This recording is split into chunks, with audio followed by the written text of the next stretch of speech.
Hi, my name is Preston Copley. I'm a senior here at Dartmouth College, and I was the co-captain of the Dartmouth College football team this year, and the president of Gamma Delta Chi fraternity. I've enjoyed my Dartmouth career here immensely, and I'm looking forward today to interviewing Sherri Oberg, Dartmouth class of 1982 and Tuck class of 1986. Today we will talk about how she differs from the other candidates for election to Dartmouth's Board of Trustees. Her thoughts on some of the issues that have been raised in this election, in particular, what it means to be a truly independent trustee, and how is this influenced by campaign fundraising. Whether Dartmouth is putting the appropriate level of priority on athletics, particularly football, in light of Carl Furstenberg's letter. Free speech at Dartmouth. Whether Dartmouth is and should be a college or a university. And the relative importance of teaching and research. Finally, I will also ask her about her views on areas for improvement at Dartmouth. This interview will take about 30 minutes. For those of you who are only interested in parts of this discussion, please visit Sherri's website at www.sherrioberg.com, where clips are available and organized by topic. So, Sherri, let's get started by having you tell us how you are different from the other candidates. There are a number of ways that I'm different from the other candidates. First of all, I'm very positive about the state of Dartmouth today. This positive outlook on Dartmouth is based not on what people tell me, but on my own observations from repeated visits and meetings with students, faculty, and administrators, as well as alums from a wide variety of classes. I burst with pride when I step on campus. The students are smart, energetic, and involved. The faculty are great teachers and great scholars. Student satisfaction with their academic experience is over 98%.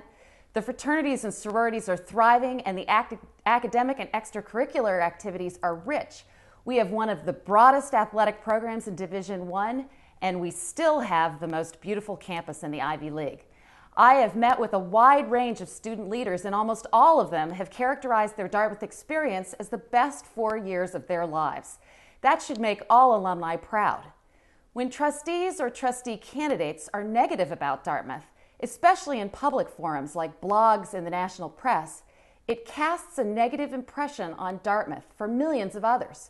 Potential students, parents of potential students, the faculty we are trying to recruit, and the alumni who are considering large gifts to the college. Trustees are the leaders. We should set a positive tone. We should not be satisfied with the status quo, of course.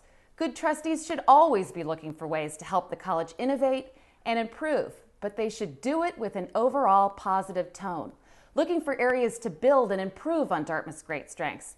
I can tell you from my own experience as both a CEO and board member that this is how a good board operates. My experience as a fundraiser also differentiates me from the other candidates. Dartmouth is a nonprofit institution with many financial needs, and fundraising is one of the most important roles of a trustee. Dartmouth's future strengths depends on a strong endowment. We can all talk about wanting Dartmouth to be the best undergraduate experience in the world, but this costs money, and I am a proven fundraiser. I've raised about $350 million for the biotechnology company I founded, often in very difficult financial markets, and including an IPO that was the first in the life sciences space in almost 2 years. I developed these fundraising skills right out of Dartmouth as head agent for my class and won 2 awards for my efforts. I also have contributed to the Alumni Fund, now called the Dartmouth College Fund, every year since graduation. It's very difficult to ask others for money when you're not giving yourself. I would encourage all of you to ask the other candidates and the existing trustees about their giving history and their commitment to help Dartmouth fundraise. One of the candidates has called you an insider who cannot think independently of President Wright and therefore are unsuitable as a potential trustee. Do all your alumni leadership activities make you the biggest insider of all? My 25-year track record of consistent alumni volunteer leadership is another characteristic that differentiates me as a trustee candidate. I am engaged, informed, and independent. For the first 5 years after graduation, I was the class leadership chair for the Alumni Fund, and for the next 5 years, I was the head agent for my class. At my 10th reunion, my class elected me to the Alumni Council, where I served for 5 years, ultimately becoming the president. I was then asked to join the Board of Overseers at Tuck, where I have served for the last 10 years. I have also enjoyed non-leadership roles. 3 years ago, I encouraged my husband, Kurt Oberg, class of 1978, to leave his successful 21-year career in commercial real estate to come back to Dartmouth as a volunteer assistant football coach, as you've gotten to know him, and to help his former football teammate, head coach Buddy Stevens, turn around Dartmouth's football program. It's been great to meet students and get to know the players and their parents through Kurt and as an avid Dartmouth football fan. So you may ask, why is all this relevant to being a good trustee? First of all, it demonstrates that I am engaged and passionate about Dartmouth. When choosing a trustee, we should all ask, what is the evidence that the candidate is passionate about Dartmouth and willing to commit the time necessary to serve? Passion will drive someone to spend enormous hours away from home and family to attend board meetings regularly and to do the extra homework required to fully understand the issues and to go to alumni and student events not directly related to board responsibilities but critical to staying informed and connected to all constituencies at Dartmouth. When prestige replaces passion as a motivator, engagement and effectiveness can diminish. My 25-year track record of alumni involvement is evidence of this passion. Second of all, my involvement keeps me informed and enhances my independence. Through the years, I've developed relationships with a wide variety of students, faculty, administrators, and alumni. I do not need to rely solely on Jim Wright for my information, or anyone else for that matter. It's critical for anyone seeking to be a trustee to form an opinion based on the facts derived from the totality of the information, not just from snippets and anecdotes, since any one person or incident can give you a widely different impression of the college we know and love. My broad relationships enabled me to fully understand the complexity of an issue so that I can make a good judgment representing the interests of Dartmouth as a whole rather than any one constituency or interest group.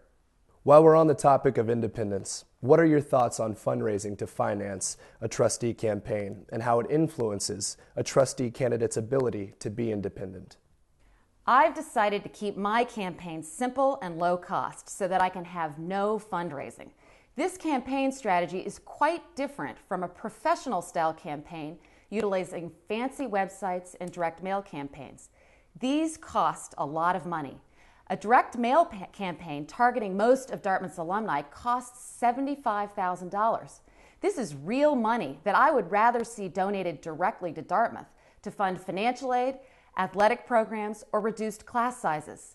When trustee candidates rely on fundraising from other alums or outside groups to finance these expensive activities, I worry that they may feel obligated to represent these interests on the board, rather than representing the broad interests of all the Dartmouth's various constituencies.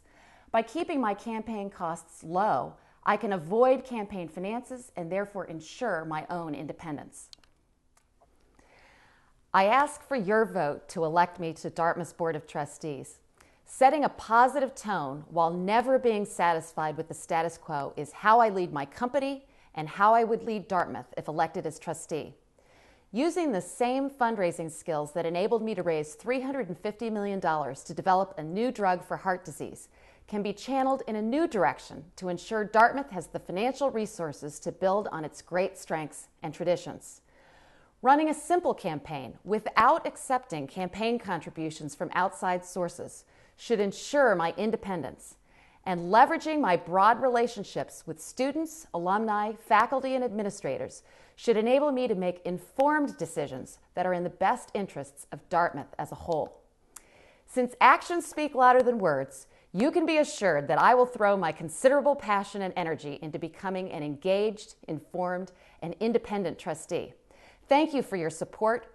Dartmouth is fortunate to have so many alumni who care so deeply about her success.